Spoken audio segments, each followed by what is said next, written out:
We are live. Hi, Right. everybody. I'm Kris Cahill, and this is my friend and fellow clairvoyant, Ryan Fukuda. And we are here today with a live Substack that you'll be able to watch later because I'll send it out as well, um, about talking about having a psychic practice.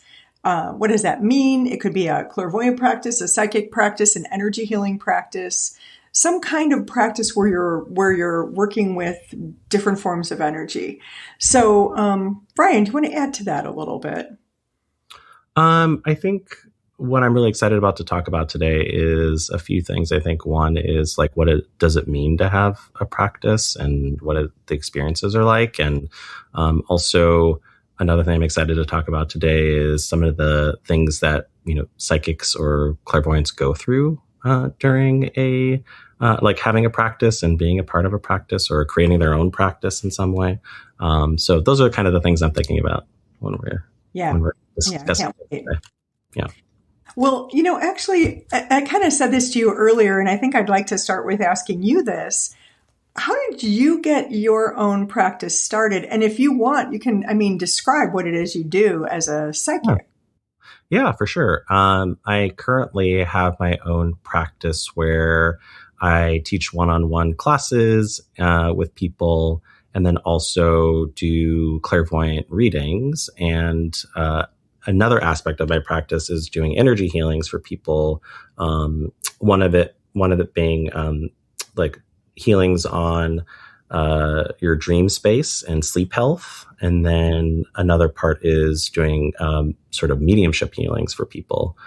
So what that means is sort of healing at a higher vibration and sort of helping people kind of get a healing at a spiritual level. So those are kind of the things that I do with my one-on-one practice. But getting into how I got started is after a lot of the training that I did. I think it's I started about over 20 years ago. After I did some of my initial training, I was like, I want to go get like practical experience. And so I started reading my friends, anybody who wanted to get a reading, right? That was one of the first things I started doing was just like, who wants a reading? And I'll read anybody for free. And then I was like, oh, this is a really interesting experience because when you're in training, it's very different than going out into the real world, right? Like, I think there's different things you kind of bump up against in the real world than you do with kind of the people that you know or friends, right? So, the first thing I did when I realized that was actually to go read in another person's business or space. So I actually started reading at a spa in Chicago, and they had like a healing sanctuary.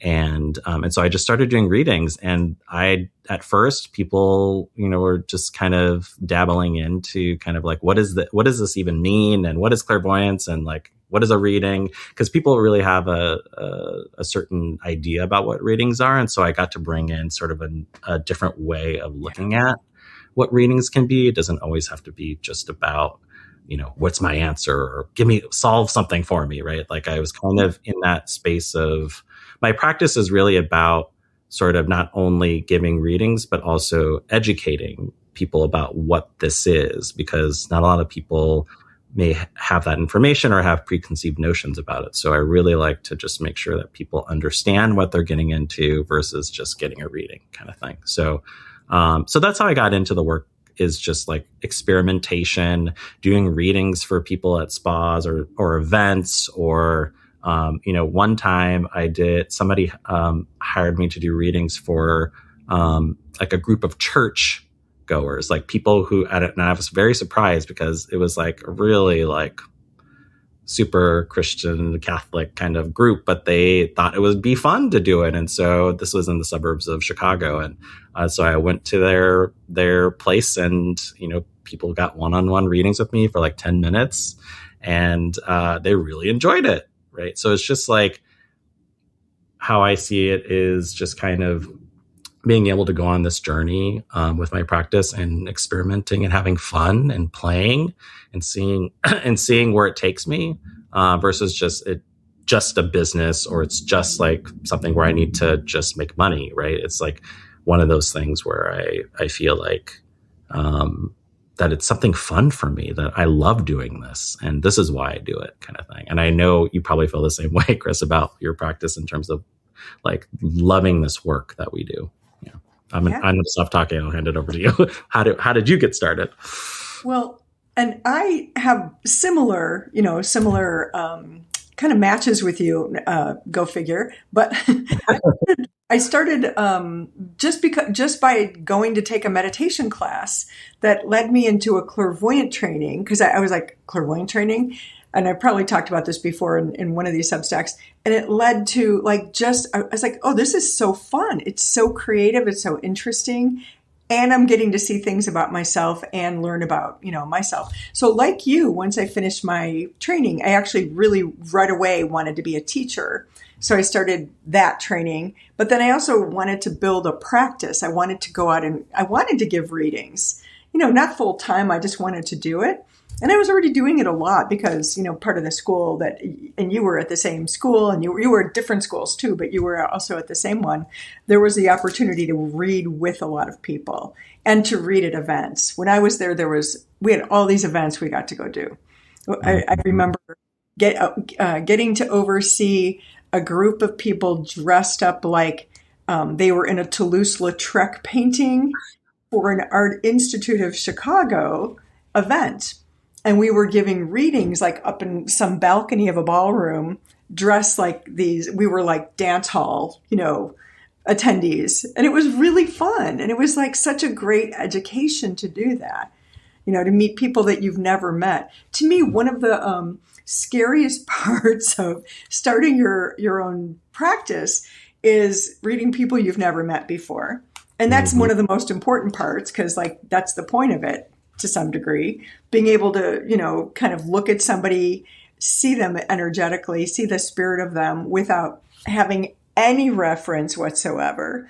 When you read your friends or you're reading the same people over and over, you're still getting to see something, and you're getting to practice being neutral and seeing that person. But in your practice, if you go out and you start doing it in public, in places like you did and I did, I mean, you kind of have to go through that. And then once in a while, you get somebody who says, yeah, no, that's not right.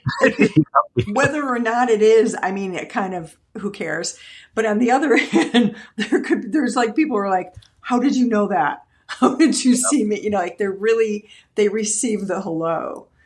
And like you, it's really not about solving. It's about saying hello to the person. When we give somebody a real clean hello, a real clean communication, and read the energy that we're seeing, even if it isn't the thing they want to hear necessarily, it helps that person take a step. So building my practice and just starting to go do that, one thing led to another, and I just kept doing it. But it helped me see more about myself and what I wanted to do with my practice, which was one of the fun things.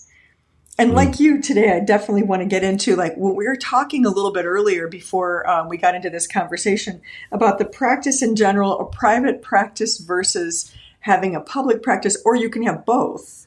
Because if you're working as a clairvoyant, and we're specifically, Ryan and I work as clairvoyants, but yes, also healers, also mediums, all of that, very connected. And if you're working with other people, it's really, really important, in my opinion, that you get to also work with your own energy and see yourself. But you're going to be the hardest person to see. You want to add anything to that? Well, yeah, I think it's important to recognize as a reader that first and foremost, you get something out of this process, right? That I think a lot of us who may have professional practices or private practices that it can be demanding sometimes. Like people who want to come and get a reading need something or have an objective or a goal, and sometimes we kind of have a misconception that that's what it's all about, that we need to, you come in and you get a reading and we're supposed to get, you're supposed to get an answer about something, right? And what readers tend to forget is that this process is also about them as well. Like there's an exchange that's happening in a reading. And so as a reader, you get something out of this, right? Like there is something that you get to have, whether it's, it doesn't even have to be an answer. It might be like an energy, or it might be an emotion that you reclaim, or just other things that like happen in a reading where it's that aha moment. I know that this, Kris, where it's like every reading that I do, there's always this moment of like, oh my gosh, am I reading myself? Or, oh my gosh, am I reading something that like I'm reading something that really resonates here with me? And it's not because I planned it that way, right? It's just like, oh, there's a reason why this person here is right in front of me, because there's something magical about that, right? There's something pretty serendipitous, I would say, of two people coming together and reading, like having an exchange of reading, a reader and a readee, right? And so being a reader, I feel like I get such a healing. Yeah. By being a reader, because I get to see all these amazing, beautiful human beings that come in front, like that just show up, right? Whether it is because they're booking an appointment or because I'm reading with colleagues or somebody that I don't know or friends or whatever it is. It's like I get to experience as a reader something pretty amazing, right? Yeah. Yeah. Yeah, I agree with you on that. Like the most interesting things happen in a reading. Mm-hmm. And like you, I make a recording for my people I'm reading.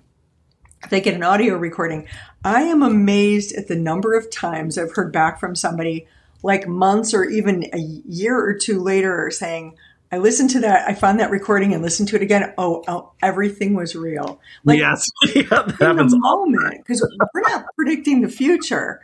Like, no way. And when I first started becoming like doing this professionally, I remember I would do my spiel at the beginning and saying, I don't predict the future and I'm not going to tell you what to do. And some guy said to me, well, then what do you do? Right. What's the point? I told him.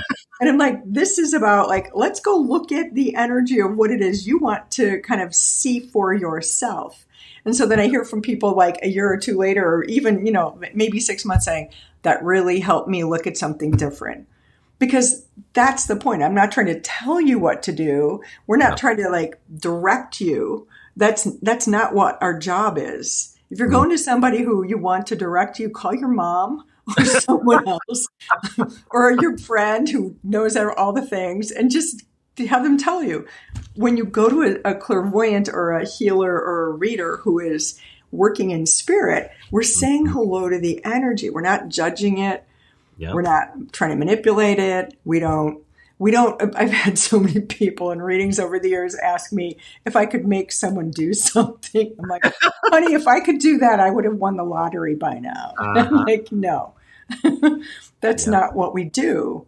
Mm-hmm. But energy shifts when that hello happens. Mm-hmm.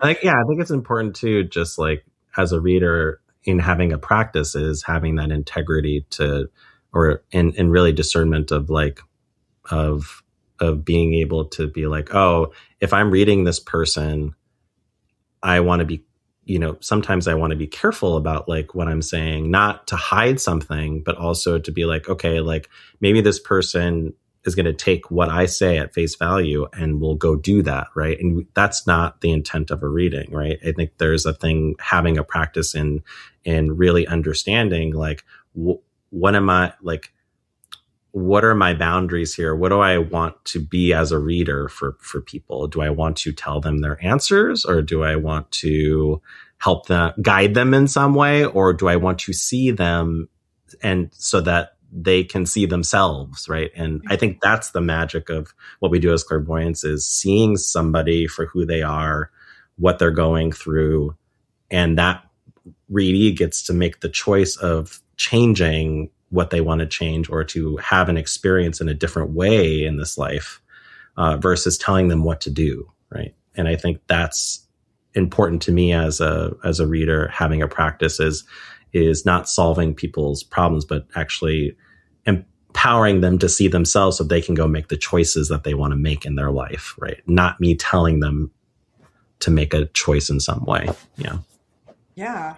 You know, before I ever got on this path or started doing this, I started getting interested in psychics and psychic readings. I had friends who were, like in our late 20s and early 30s, like starting to go do that.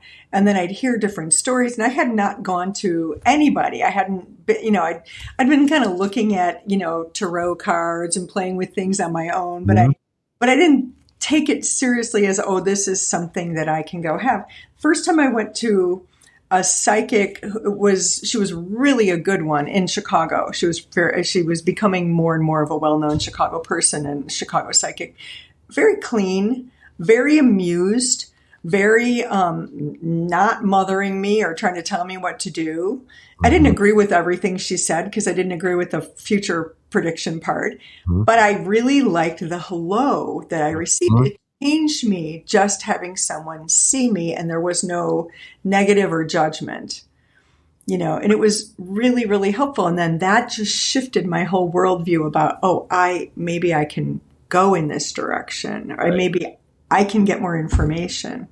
Right. And what you're saying too, just is saying that like people read in different ways and people have different experience, and there's nothing wrong with that, right? Actually, like somebody who works in the form of mediumship or intuition or shamanic healing, whatever it is, it's like it works for who it works for, right? And you want to find the people, and you want to find the people that are going to resonate with that, right? And people are always seeking that out, and so I want to work with people who can have what I'm giving, and I don't necessarily want to just force somebody to come have a reading with me just because, right? It's like I want them to be able to have it and to resonate with it, and if they don't like it, that's okay too. And I love what this is, and I love what we're doing,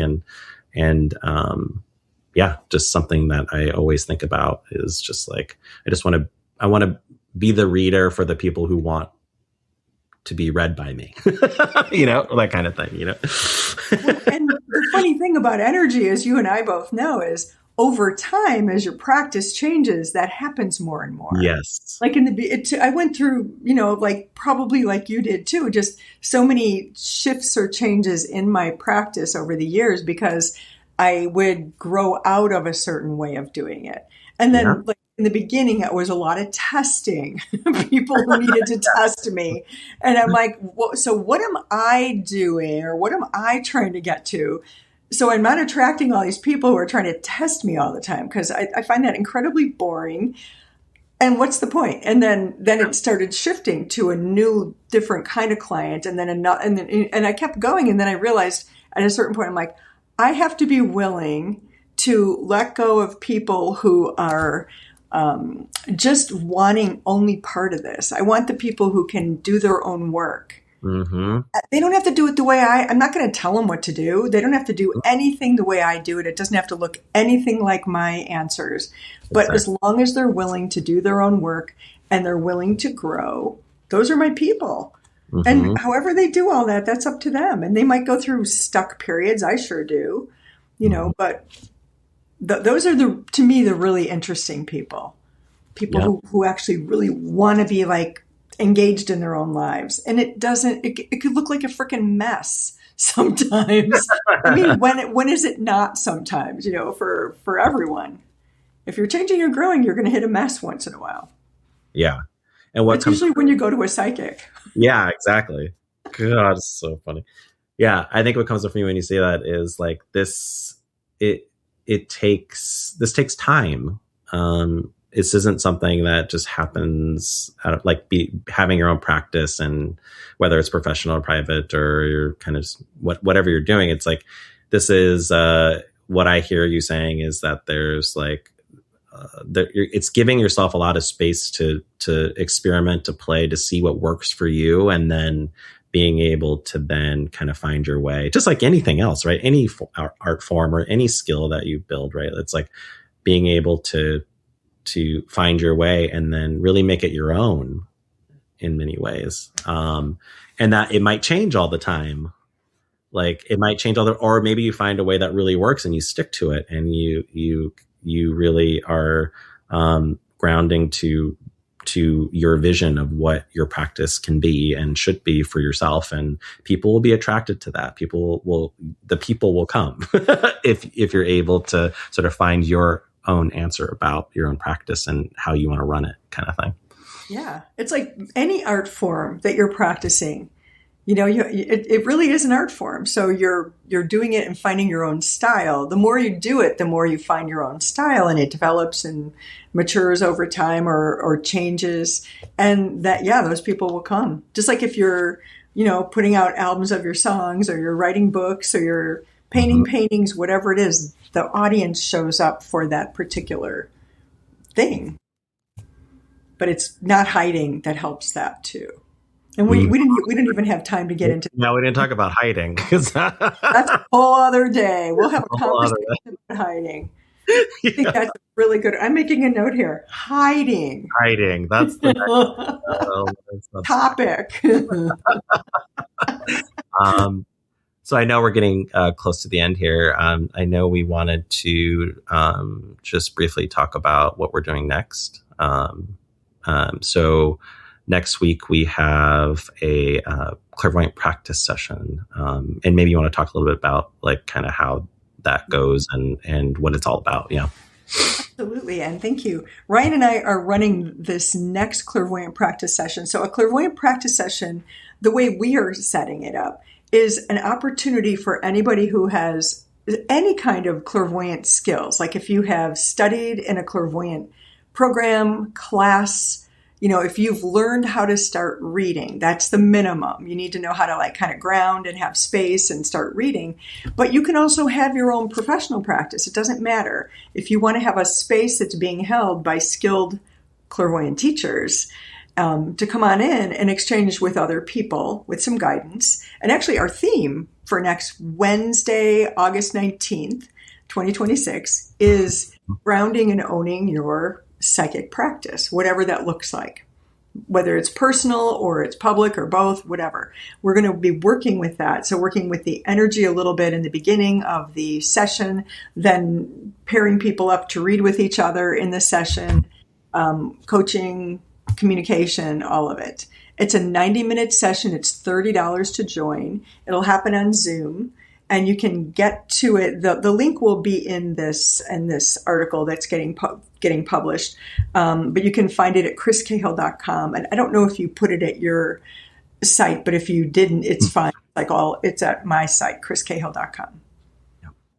Anything you want to add? Yeah, I think one of the things that I'd like to add is just why we have a practice session like this. And I think a lot of the times, we could, as like clairvoyants or psychics, we can make ourselves a little more isolated or hide, kind of like we were just talking about. And it's a skill set. It's a art form. It's something that you want to practice a lot. Because the more you practice, the better you get, or the more you practice, the more comfortable you feel, the more certain you feel about this. So I think we just are really committed to creating a space, every so many weeks that like people can come in and just like play in this space of just like clairvoyance and really just honing that skill more. And so I think that's why I do it. I want to create a space with my colleagues to just be able to allow folks who want to do this, who want to practice, and to be able to do that in a safe and grounded space. So come on over next Wednesday. Yep. And you probably, if you haven't been in one of these before, or in classes we've done together, or, individually, you might not know anybody else who's in there. And one of the things we are doing too is making it clear. And I think this is what makes it very attractive. It's a safe, fun space. So nobody's, safe doesn't mean everyone's going to be like making sure you don't make mistakes. Yep. You will But it's not a competitive space. Nobody's competing. Nobody's like criticizing. It's really more about having the opportunity to experiment, to read something. We will have guided things, but we're also going to be like, hey, take a look at this person's growth period about having then owning their own practice or something like that. If you have questions, you can ask. So it's super fun. And again, for those of you who have had some clairvoyant training or of some kind, you don't have to have completed a whole year's training, but if you did, that's fine. You're welcome too. Yeah. I like that, what you said, Kris, too, about like, it is a space to be able to mess up maybe sometimes. It's not, you don't have to be perfect coming in here. It's like, that's why you do practice, so that you can learn about what's happening. That's that discernment part of like, oh yeah, if I see this energy, what does that mean? And I can look at that instead of it being like, it doesn't mean that you can't mess up in your practice too, but it's like, this is the place where you get to be like, oh, that's interesting. I've never experienced that before, or I've never seen that before. Oh, what do I do with that? And you have coaches there to help you. So, yeah. Help you look at it, to help you find your way through it. We're not going to tell you the answer. We're going to say, hey, okay, look at it like this. Here, try this. Now, I have one more thing I want to say. We're doing them every 3 weeks through the end of 2026. So they're already lined up in the calendar, which is also very exciting because I really got it together and did that, and I don't do that. But the other thing is, for those of you who want to come in and do a session like this, but you don't have clairvoyant skills or classes yet, you want to just work with energy. I'm doing a monthly energy work drop-in, and the next one is Tuesday, August 18th. So next Tuesday. All of these sessions start at 5 o'clock Pacific time, 7 o'clock Central, 8 o'clock Eastern. Again, they'll all be on Zoom. So when you sign up for if you did the Working with Energy class on Tuesday, for example, that's open to everyone. 90-minute session, $30 to join, whammo. It's listed in the calendar. You can go right in and sign up. You'll get a Zoom link. And you can come in and play, and we're gonna work with, I'll have a theme, I always do. And we will work with some different tools and move some energy around.